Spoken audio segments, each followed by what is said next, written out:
Shall we pray? Accept our gratitude, O God, for the beauty of this day, for the opportunity to sit and to fellowship with our colleagues, for the bounty of a good meal, and for being able to come together for this organization that does so much for so many. Continue to bless their efforts. Bless Bob Hammel today as he speaks, and bless us as the listeners who enjoy the richness of the vignettes and his stories. May we leave here having been inspired to continue to be in love and service to people all around. In the name of the one who loves us most, we pray. Amen. Amen. Thank you. Please be seated. We have several guests here today to introduce. Diana, I'll ask you to introduce your guest, please. I am once again bringing my better half, my husband, Ed the Lord. And I see Alan Pease, by his great persona, has drawn a bunch of Presbyterians here today. First of all, I'd like to introduce the interim pastor of United Presbyterian Church, Mitchell J. Coggin. My dear friend and the man that saved my life about 4 times in the last 8 years, Dr. Suhail Haddad. And a young man who has called me Amo Allen since 3 days after he's born. That's how smart he is. Amo in Arabic means uncle. My dear nephew, Sammy Haddad. And my dear friend, John Swanson. And Mr. Swanson's going to introduce his next door neighbor. My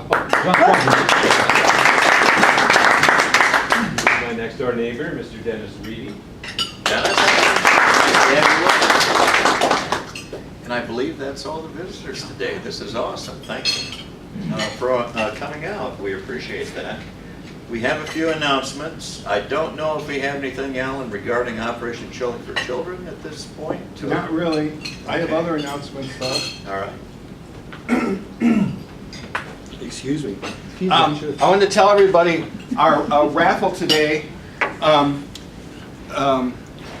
Mr. Nelson, today the raffle today is going to benefit Project Eliminate, but there's no 50-50 today, right? The 100% goes to Project Eliminate, and if a member draws the winning ticket, they just get double their money back, and that's it, right?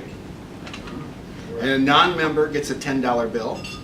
And we have a couple of bonus prizes today. First, already autographed by Mr. Bob Knight, is The Power of Negative Thinking. And Mr. Hammel will autograph it for you while Mr. Anderson takes a picture. That will give you provenance, so 22 years from now, when your grandchildren are on Antiques Roadshow, they'll have more money for them. And then, third prize is the Kiwanis Centennial Magnet. Kiwanis International will be 100 years old next year in 2015. I also want to point out to everybody, last week I kind of made a mistake. I thought Lauren Aubin was in a beauty pageant to see who looked most like their pet. But actually he's in a fundraiser for Pets Alive, which is really important. And here's a flyer if you want to pass around. This is how you can donate. And you go online and you vote, and for $5, his cat gets 5 points. Deadline's tomorrow. Because I'm a yutz at doing stuff on the computer, and I tried to do this 11 times this week, I am going to give $5 to Mr. Lorne and ask him to do it for me. And if anybody else would like to give Mr. Lorne $5, we'd sure like to see him win this, and it sure goes for an absolutely excellent cause. Well, I've been on the website. Maybe. Cat or not? Yeah, the cat's a lot better. Hey, now, Jeff is a cool cat. The cat's better looking, Rex. Jeff is a cool cat. I've been on the website, and it goes, it's very easy to make your donation, so check it out. Yeah, it's very easy, but I couldn't figure it out. Well, Okay, now there's 3 other things we'd like to talk about right now. we decided, there are two people who've been involved with this club for more than 50 years, and we love and adore them, and we don't get to see them much anymore. So this is for Dot Spohr, who is the Kiwanis Sweetheart for Life. This is a Thinking of You card. We'll pass it around. Unfortunately, I don't have any more ballpoint pens in my pocket. If somebody could put this, okay, Tom. And this one's for Dorothy Spohr. And then this one, we're connected, we're caring, we're important to each other. This is for, I started to say Jim Spohr. This is for Jim Spohr sitting right there. And this is for Jerry Spohr, her husband, who's been a member of this club, I believe now 54 years. And he was our pianist for 50 years. And we miss him. And this is Thinking of You. So if you want to start that one around. That's not good. And then, God bless Mr. Bob Anderson, who's been a member of this club. Remember I said Kiwanis is 100 years old next year? Bob joined 2 years before it was founded. His daughter, who's been quite ill, but seems to be doing rather well now. So this is kind of illness can shake up your world in a way little else can. This is kind of an encouragement card for everybody for Bob's daughter. If we want to pass this around, again, I need another ballpoint pen. And Do you have the sign-up sheet for the programs? yes, right here.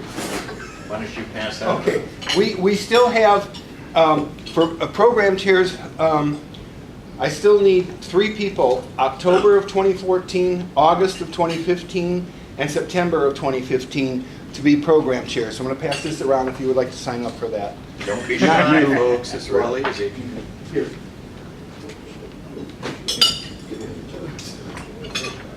Thank you, Alan. Oh, you know, does anybody else want to buy raffle tickets? We're supposed to push them right here.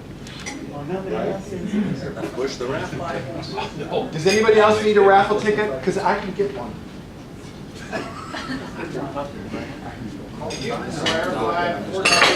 First prize and then second prize is We have a couple more updates. Thomasina O'Connor, will you come up and tell us your news, please?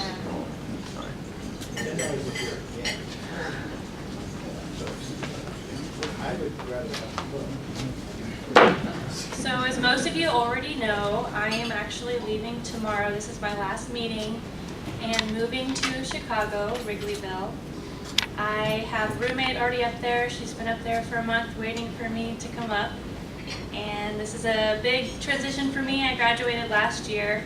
My degree is in math and physics, so I'm just kind of going to go up there, look for jobs, see how it goes. Been working this last year and hanging out with you guys, and even though I've loved my experience here and I'm going to miss all of you, it's time for me to move on and try some new experiences. So I'll be thinking of all of you.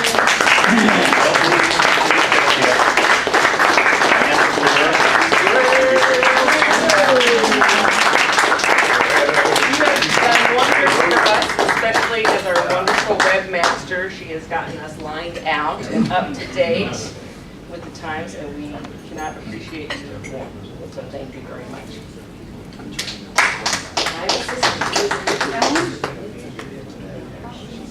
Oh, we should. So if anyone is interested in becoming a webmaster, let me know. Can't you do that from Chicago? I can, and I am going to continue doing it. But if there is anyone that would like to take over the position and learn some new things, Reverend Kogan. let me know. I will teach you. Now, before you leave, we have another card here. And this card actually contains a $40 gas card that will get you and your pickup truck to Chicago, we hope, without fail. But she has said also she will continue as webmaster, and we appreciate that so much and all the great help that she has provided us in the time she's been with us. And she'll actually be back for Operation Chili for Children. She'll be in the kitchen again, so Thomasina, thanks so much. We appreciate it. We've been classier because of That's true. Okay, do we have further announcements?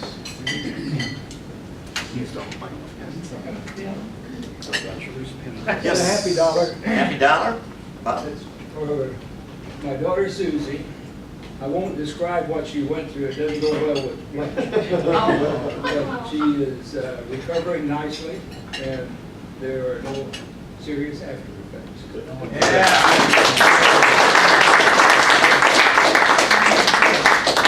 Stay in the car. Okay. Where is Bob Nelson? He's right beside you.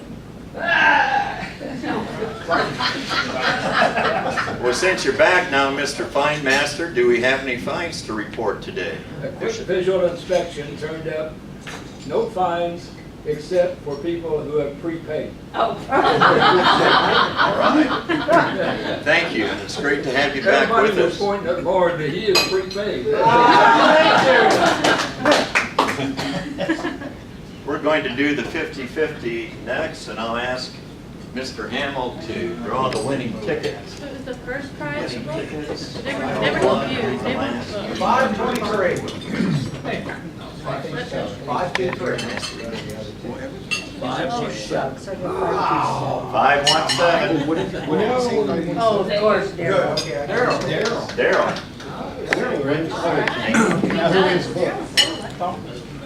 Mr. President, Yes. We need a I have the pleasure of being the program chair, and I'm going to introduce our guest speaker, who obviously needs no introduction, but I will do it anyway. And Bob Hammel is a lifelong Indiana resident. And after 1 year at Indiana University, Bob began his newspaper career as sports editor of the Huntington Herald Press at age 17 on June 9, 1954. He worked on newspapers in Huntington, Peru, Fort Wayne, Kokomo, and Indianapolis before joining the Bloomington Herald Telephone as sports editor on October 24, 1966. Then Bob retired from sports in 1996, and he served 10 years as op-ed columnist before retirement from the newspaper in 2006. He has written or co-written 12 books, most of them related to IU athletics. Included are his role as a distinguished writer in autobiographies of basketball coach Bob Knight and baseball scout Jimmy Russo. And he also wrote a biography of entrepreneur, philanthropist Bill Cook, with the second book on Mr. Cook due out in about 6 months. Please join me in a warm Kiwanis welcome to Bob Hammel.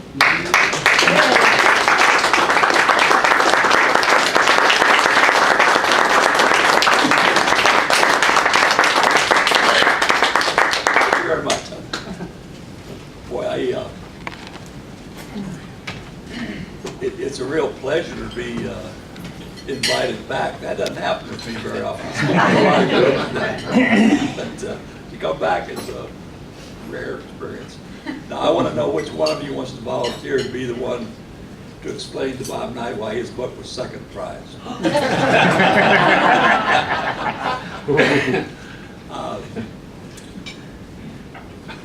You knew this group over here. Now, I have a certain amount of sympathy for the rest of you, but these people know better, and they still came. because you know better. Thank you for coming. You know, as Hal mentioned, it's kind of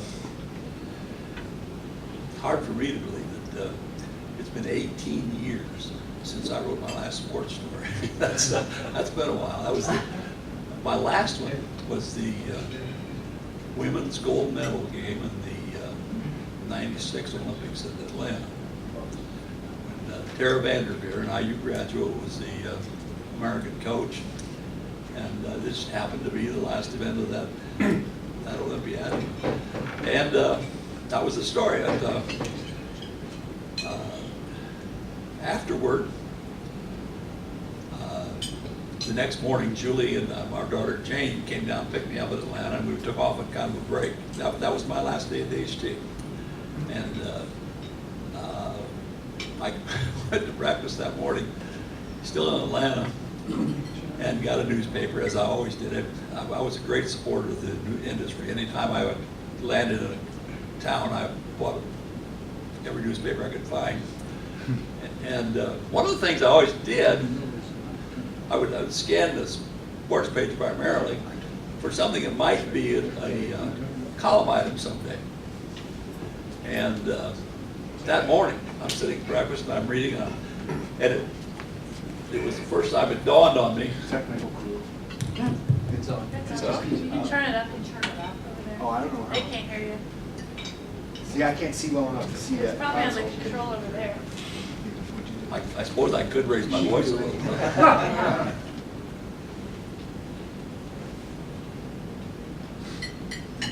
gotta keep talking.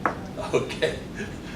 But anyway, I started scanning that paper, and I realized I don't have to do that anymore.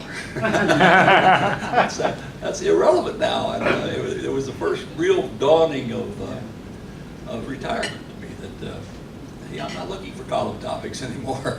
Well, it so happened this morning, I'm reading the HT, and not really. It's still those habits are still ingrained, and I read in there that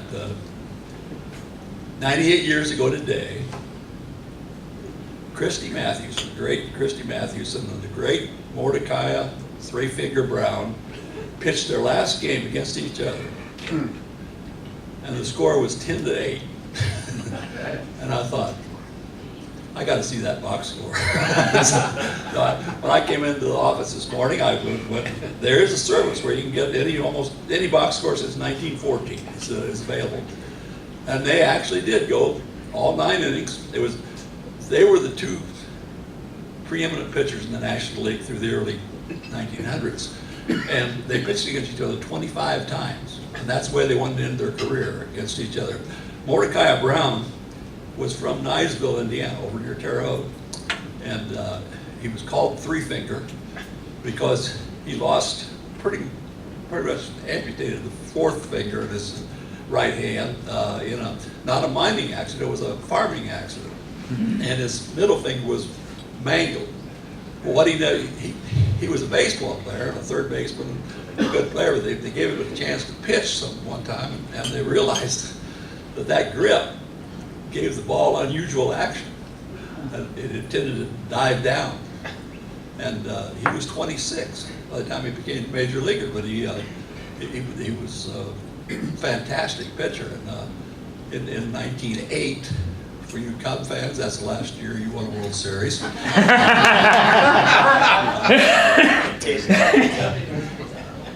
and probably ever will. But Mordecai Brown won 2 of the games, and he won 29 games during the season. One of the all-time great Cubs, and he's a Hoosier. Well, in that game, he gave up 19 hits. 9 innings, gave up 10 runs, 9 earned. Christy Mathewson gave up 15 hits, and staggered through with 8 runs and won the game. And they got that game over in 2 hours and 10 minutes. Today they can't play a 1-0 game in 2 hours and 10 minutes. But it was the second game of a Labor Day doubleheader. And the first game had gone an hour and 10 minutes. It was how they did in those days. And yes, there was a Labor Day in 1916. That actually started in 1894. That was the 22nd year of the Labor Days. But that's the kind of idiocy I used to go. I would start here and go there, and wind up with things that only my curiosities were fed, but they were fun. But it was also on this date, September 4th, that President McKinley was shot. Died 10 days later, and that's how we got Teddy Roosevelt. So as days go, I guess this one has its redeeming values. But I read in the bulletin all of the expertise I'm supposed to provide for you. For example, what's going to happen in the current football season and the upcoming basketball season. And I see on your list you have Andy Graham coming up in a couple of weeks, and he can handle that really well. So all I can tell you about the football season is, if I could tell you how many guys are going to get hurt, I'd have a better chance of telling you how the season will go, because there's a profound link, and particularly for in Indiana, in how the injuries hit. Going all the way back to the Rose Bowl season, '67. That year and only that year, in my memory, the starting lineup when they opened in the fall, the starting lineup in the Purdue game was exactly the same. That team got all the way through without losing anybody, and that doesn't happen. That's a big part of why that season was so successful, because they didn't lose any players. And they didn't have the depth. If they had lost a few players, that miracle wouldn't have happened. In '95, when Northwestern shocked everybody by winning, they beat Notre Dame at Notre Dame, they beat Michigan at Michigan, and they went on one the Big Ten championship. They also were unusually injury-free. If this team has that happen, I'm pretty confident it'll do well. But that's the imponderable. That's the one that Coach Wilson and nobody else can tell you right now who they're going to have in 3 weeks and 5 weeks and 7 weeks. And it's a pretty good-looking team right now. I was a little disappointed in the passing game. Andy can explain to you what he was talking about when he said that they hadn't really put any sophisticated stuff into the passing game yet, so consequently they didn't accomplish much with it. Well, I'm not sure how sophisticated it is to go down and make a couple moves and get open. And you can see in the game that the freshman receivers were replacing some really good veteran receivers. Cody Latimer, Kofi Hughes, and Luis Wilson are all gone. Those freshmen aren't ready yet. And that's Sudfeld frequently was back to pass and just didn't see anybody open. So he put the ball away and did something else. But that I don't think can be attributed to a lack of, or to hiding anything. I think if those guys, if Cody Latimer had been out there Saturday, he'd have been open. He'd have had a pass somewhere along the line. But it's expectable. I mean, it's not an indictment of those kids. That was their first college game. They're going to learn as they go along, and they apparently are very talented kids to move up that quickly and be in the lineups. But they obviously have some learning to do too. In basketball, it's going to be a really little team. I'm just pretty sure. Obviously, there can be some virtues with that. They can be quicker. They'll certainly shoot better than they did last year. That last year's team was not a good shooting team. In fact, it was a poor shooting team, to be honest about it. But that I don't think will be the case. But on the other hand, they won't have the big men around. And the tendency is always to think of that as what that takes away from the offense. Well, it's much more a factor in defense, how they will be able to compete in the Big Ten under the boards and scoring wise. So I don't know. At this point, I don't think you can really identify anything about those teams as far as how they will wind up.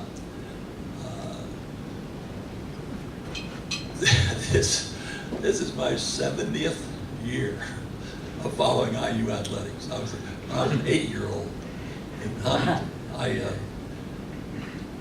listened to the radio on the broadcast of the opening game at Michigan when George Talaferro was a 17-year-old freshman and had a remarkable game up there, and they beat Michigan. And I realized it sank into me even as an 8-year-old that it must mean something for Indiana to win at Michigan. Because they were making a big deal about it. So I was a big Hoosier fan, and that's the year they went undefeated. I thought, boy, I've got myself a ticket here. I got a team I can ride for a long time. Well, they haven't won any more championships since then. I must be a heavy load, but the same thing happened to me in baseball. That same year, the White Sox started out 5-0. Everybody around me was a Cub fan. I thought, my team's 5-0. Well, it's been a long ride too. But, I got one world championship out of 69 years so far, and it's going to be 70 because they aren't going to do it this year either. But what I've majored in is loyalty. I don't shake off it easily. I have had a lot of fun following both of them. It's been altogether to my benefit that I did have that affinity when I was young, because I had no idea I would ever end up in the Bloomington newspaper. That was not ever a thought in my mind that I would ever be here. The Bloomington newspaper that I remembered reading as a student, to be honest about it, didn't impress me very much. It didn't look like a place I wanted to go. But between then and the time that I had an opportunity to come here, there was a change of ownership, which became a change of leadership. The editor was a man named Perry Stewart, who was blind, 40. In fact, he was under 40 when he hired me. And the most dynamic, the best newspaper man I ever worked for or was around. I was at the Indianapolis News when this opening occurred, and I must have been probably about the 10th guy Perry contacted to try to sell that job to. At Indianapolis, the Star and the News are on the same building then, or same room, same office level then. And our day at the News would end about 3 o'clock. Their day would start about that time. So there was an overlapping period when sometimes they would come in and some of their guys would come to the back of our office and we'd just sit back there and talk. And one of those times, Ray Marquette was the basketball writer and the auto racing writer for the Star, and Perry knew about him. Knew he was an IU graduate, and offered him the job. What happened here in 1966? Sarkis Tarzian was the industrialist here who was, in a financial sense, was the Bill Cook of his time, and had a split with the Riley family that owned the Herald Telephone. So he started his own newspaper. And the key thing that he did, he took the editor of the Herald Telephone to his staff, and he took the whole sports staff, all 7 guys. And so this was pretty open here at the point. And Ray came in, and we had this group discussion whether he should come down here or not. And the consensus, Ray thought that, and I think everybody else there, including me, thought, you don't leave the Indianapolis Star to go to the Bloomington Herald Telephone. It just doesn't happen. So he turned it down. Well, they offered him another guy at the Star, John Vance. Same thing. He came in, discussed it with us, and reached the same decision. I know there were other guys, other places. One afternoon, my phone rang, and Perry asked me to come down to talk about the job. And I thought, when I drove down, I'm thinking, I'm not going to take this job, but it'd be a good experience for me sometime, maybe to go through this interview. Right away, he hit me with he started talking about the Herald Telephone in terms of what we were going to do, he and I. I'm already part of the project, and he's discussing how we're not going to be a small town sports town. We're going to do things that other people don't do. For example, You know, at that time, when I was in Huntington, there was a night when the Indiana and Notre Dame didn't have their present arenas. So they would play in basketball every year at Fort Wayne Coliseum. And I always covered that game for Huntington. On one of those games, the Van Arsdale twins each had his biggest game ever at IU. Dick had 42 points and Tom had 34, and it was like 165 blonde guy throwing in 76 points. They looked identical. It was a phenomenal achievement. The Bloomington Herald telephone was not there. They hired a staff guy up Fort Wayne to cover it for them. That's how the difference was between the philosophies then and what Perry Stewart was talking about. He said, we're of course going to cover Indiana everywhere, but you're going to go to other places. We're going to send you, we're going to be at the Final Four every year. Well, very few papers did that then. He said, we're going to go to the Olympics. And I thought, Olympics? The Bloomington Herald telephone is going to the Olympic Games. No Indiana paper went to the Olympic Games. There were very few American papers. This is before television made it such a TV event. And it just wasn't covered. But Perry's already talking Olympics. So I went back home and I'm thinking, that wasn't quite the clear-cut decision I thought it was going to be. And the next day I agreed to come, and it was, boy, it was just a gift out of the blue to me. I had no idea, no goals, no aspirations of being here, and it couldn't have been a better job. I couldn't have found or dreamed up a better spot to be than Bloomington, Indiana, under Perry Stewart. It was a wonderful, wonderful opportunity that paid off for our family in so many ways. And what a great place this is to raise a family, to have kids go through the school, and then when you're an old coot like me, to retire to. Other people come in and retire to my town. I'm already there. I got my house.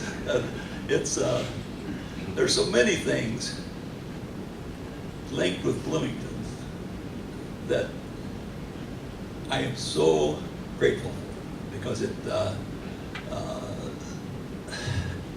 made my life without any question, and it's been a wonderful life.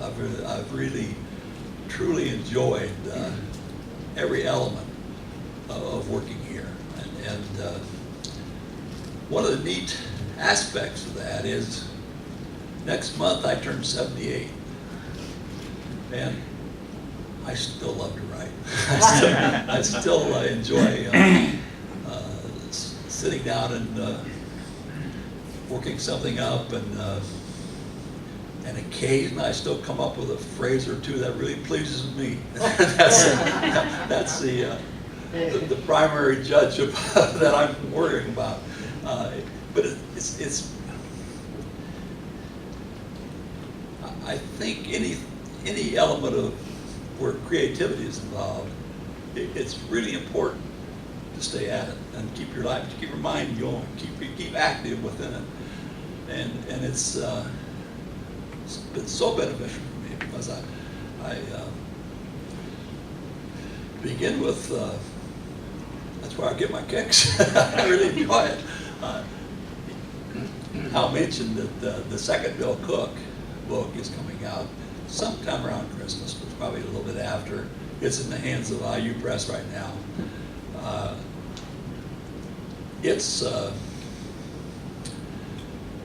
Genesis was a call from Gail Cook about a year after Bill died. Bill died April 15th of 2011. And about a year later, she called and said, would it be possible, do you think, to bring the other book back and add a chapter or two, maybe an epilogue, something of that nature? Because there were 4 years in there between when the book came out and when he died. And they were very active years. For a complete biography of Bill, those should be in there. So that's the way I began. I thought of an epilogue.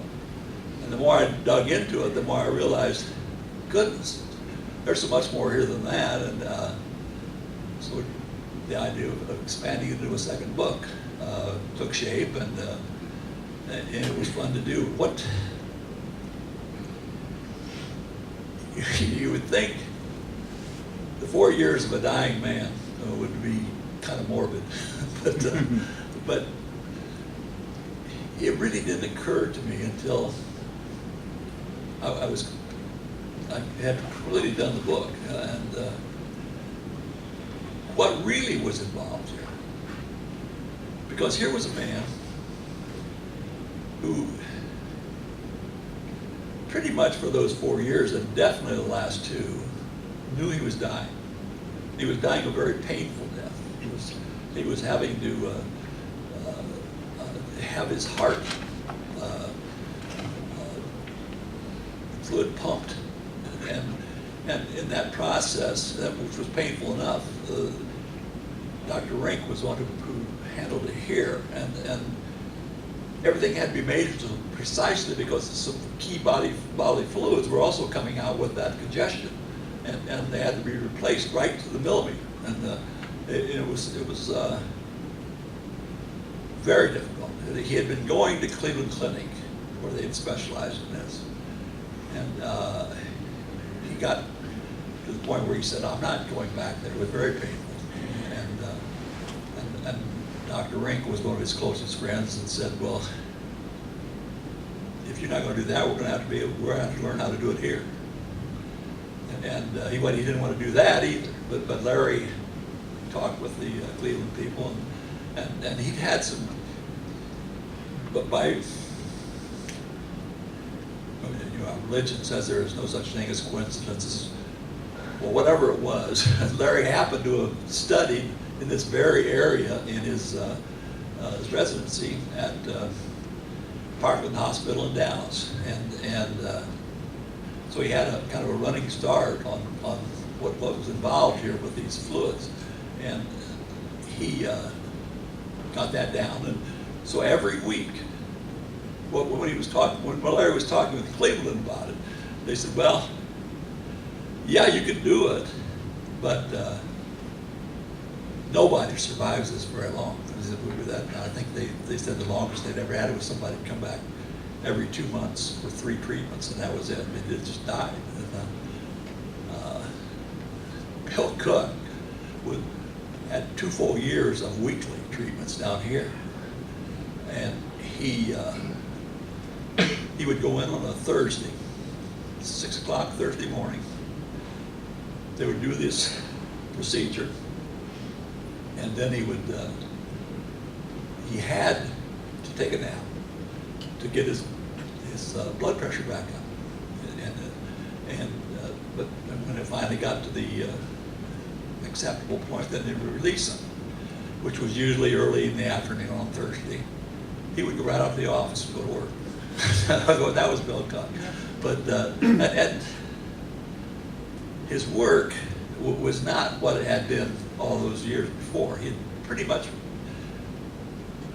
ceded over to Carl and to the other people in management of Cook the day-to-day duties. Now, if they had a major decision to make on a product line or anything, Bill was right there, and that was part of it. But he wasn't deeply involved with the day-to-day procedures. But he was heavily involved with Gail in philanthropy. And the really neat story in this second book is what he did for his hometown in Canton, Illinois. And there's really almost nothing previewing that in the first book. He hadn't, as far as I can tell, hadn't really even thought of that at that point. But very shortly after that, he got involved with starting by doing some of the same things he did here. In fact, he used this downtown Bloomington as his model in reshaping downtown Canton. Took one building and redid it, and then bought a building over here. And his procedure here, his procedure there was to work in the corners of the major block, and by doing that, encourage the people within the other to match it and come in with them because they had something to do with it, and it worked. Canton, well, you're going to love this story. but he put put life back in that town that he had grown up in and he really loved. And there weren't very many people over there who even had any idea who Bill Cook was. Then, they do now. He's a saint over there now, but that town is completely different in every sense because of Bill Cook's last 4 years. And that's really the heart of the story, but then he did some many more things. The last project he was involved with was the Central United Methodist Church in downtown Indianapolis at 11th and College. And for years, that was the preeminent Methodist church, not just in Indianapolis, but in this basic area. Senator Lugar, that was his home church. And it was a very active social church in terms of helping families and helping, it was very active in getting child labor laws passed. And, all those areas of leadership were associated with this church. Well, as time passed, it's a beautiful church, but as time passed, St. Luke's was built out north, and a gorgeous church, big. The Methodist membership moved out there. This church was essentially abandoned. The north side neighborhood there supported it and tried to keep it going. There was a foundation to keep that church up, but not as a church. But it turned out that within that building there is a dome. The Cooks love domes. So they use that as their hook to get Bill and Gail involved in it. And boy, you should take a look at that place now. It's gorgeous, and it has one of the Cooks' operating rules, self-rules, was not to bring something back just for this preservation of it and the beauty of it. They wanted a functioning purpose for it. They wanted, for example, when they did Beck's Mill down by Salem, it became a functioning mill again, and it actually processes grain and works. And of course, the same thing happened with the hotels. They weren't just bringing them back as the beautiful buildings they are, but they're also hotels, and they're functioning in their life. Well, this is not functioning as a church, but it is the headquarters for Indiana Landmarks Association, and they are in a position to use that as their moneymaker. They can rent it out for married or for weddings, for various events, art galleries, that kind of thing. The evolution of that is a wonderful story with it. And part of that story is that as this was taking shape, the people who were, even George Ridgway, the architect that he worked with through all these things, everyone involved with it could sense an impatience with Bill that wasn't there normally. He was pushing and really demanding. And it was very clear to them in retrospect that he knew how close he was cutting it, and he wanted to be there. On Saturday, April 9th, 1 week before this was to be dedicated, the first event was held there, a wedding. Bill and Gail really weren't invited, but they went. And Governor Daniels was there with his wife because the bride had worked in his office, and so it was a gala day. They had a wonderful day, but Bill got to see that building functioning in absolute beauty, and told Gail that it was all worth it. They were very happy about it. Well, every Tuesday that last year or so, while that was in the home stretch toward getting done, Bill would go and make a trip up there with Carl or with George Ridgway with the work crew. And Bill would go through that building. He had a little the stick-it, and he put a little blue marker here on what needed to be done here, and over. And by the time he was done, there were markers all over the place. But and that last Tuesday, he did that, and he made his last inspection trip up there. He went into the hospital. I said he went on Thursday. Normally he went on Friday. They moved it up to Thursday because of the dedication on Saturday. So he went on Thursday that week. And for the second straight week, they didn't release him afterward. His blood pressure hadn't come back up, so they kept him overnight. Well, Larry Rink happened that week to be in China with the international basketball programs, the athletic events that he's involved with, and so he wasn't around. And Bill, on Friday morning, that blood pressure still wasn't where it needed to be. And Bill said, "I'm going home." I got up and left, and the nurses are screaming out, "You can't do that! You can't do that!" Well, Bill cooked good, but he went home. Well,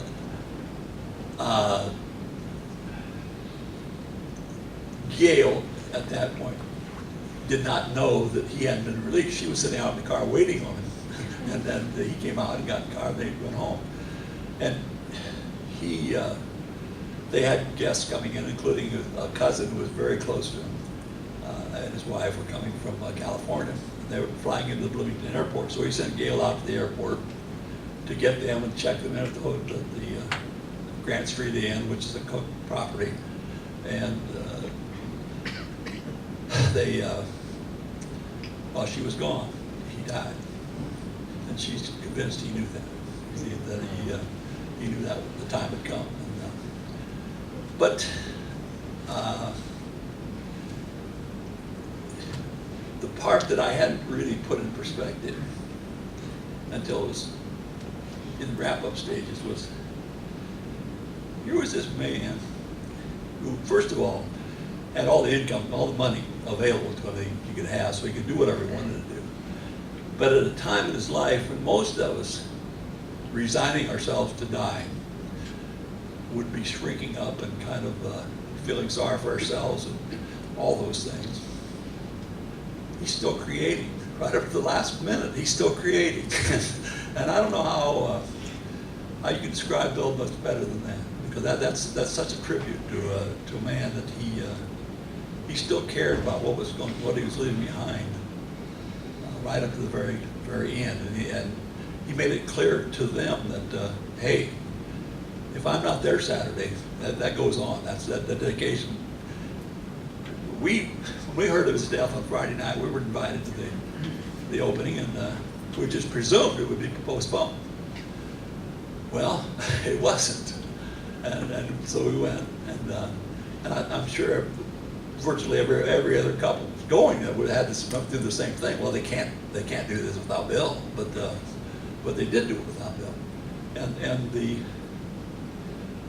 moderator, the MC for the program, was the director of Indiana Landmarks, Marsh Davis, and he opened that ceremony.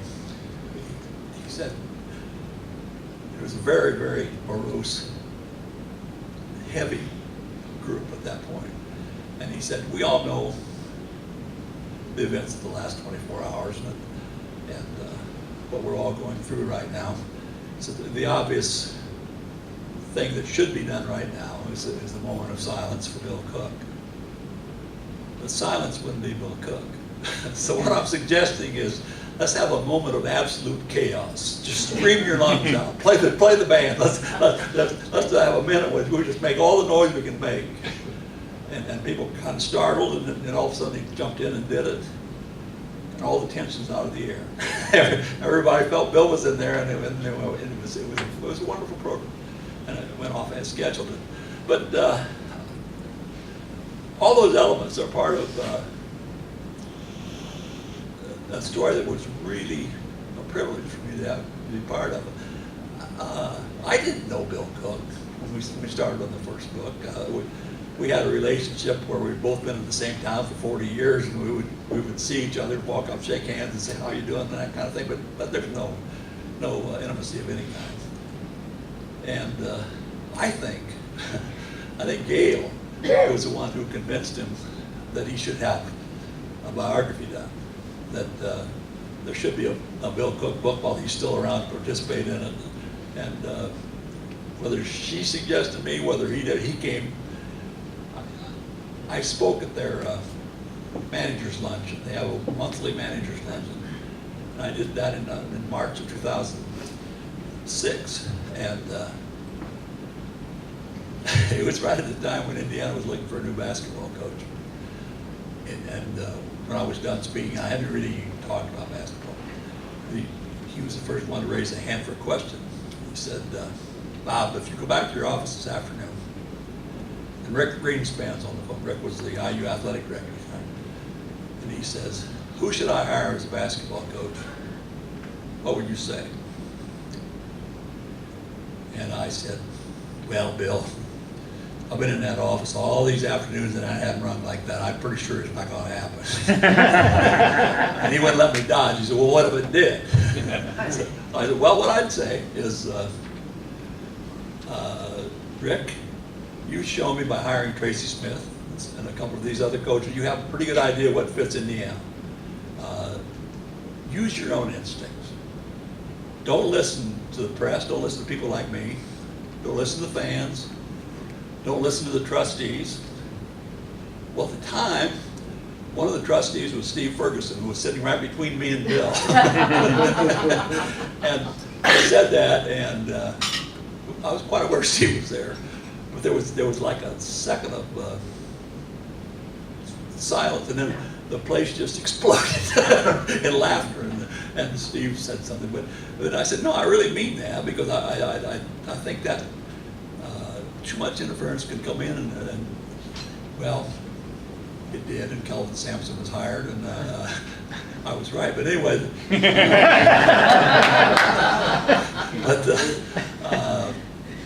Bill afterward said, "I'm going down to hotels." They were just in the process of being constructed, and he said, "How about riding along with them?" And I couldn't do it that day. I was committed to something, but I thought, on the way back to the office, I thought, I'd really enjoy doing that. So I called back and said, "The next time you're going down there by yourself, I'll be glad to ride along. I'd enjoy that." So a couple of days later, we did do that, and we hadn't even gotten from the Cook building to the highway yet when he said, "How'd you like to write my book?" And I negotiated for probably a second and a half in my mind. I'd love to, but I'd like it to be my book, not your book. and I got one of those Bill Cook handshakes. That's how all that transpired. We spent the day down there and the day back talking about the plan. By the time he got back, this is late on a Thursday afternoon. He says, "I want an office in the building here for Bob for Monday." And he hadn't mentioned that, but it made sense. I was going to be interviewing him. I was going to be interviewing people around the building, and just give me an operating base. I still had an office at the HT at the time. And so I came in there on Monday morning, and there's a nicer office than I'd ever had in 40 years. Not even close. And it was all stocked up with all the materials I need: a fax machine, the computer, of course. And I was in there about 30 seconds, and I thought, there's somebody in this building who hates Bob Hammel. Somebody got booted out of here. I brought that up about 6 months ago to Amy Hawkins, who was one of the vice presidents. She was involved in that. And she just looked at me and grinned and says, "And you'll never know." But anyway, Thank you. I'm sorry to very take much. more. No, that's quite all right.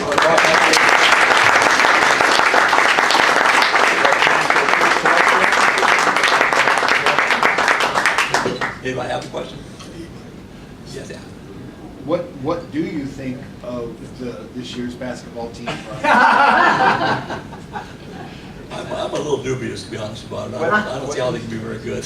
What he really had to say was, if we don't have a good season this year, and Coach Greenasty goes, if Brett Glass called you this afternoon, what would you tell him? I've been in that office a lot of times. That ain't gonna happen. Is there a real question? I was thinking of a question earlier. You, living in a small city like we do, and with a one newspaper sports section, we follow Indiana sports. It's a major part of the sports section virtually every day.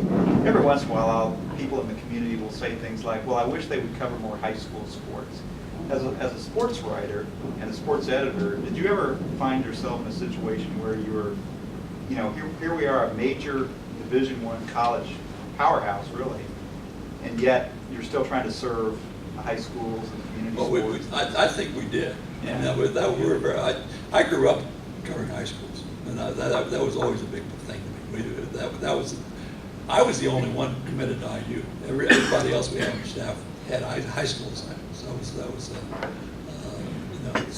they obviously helped me somewhat on IU to some degree, but everyone had assignments to high schools, and I always believed that was the primary function of an Indiana newspaper, to cover the high schools, and we had good people to do it. Any further questions? Thank you very much, Mr. Thank you. Hammel. We appreciate it.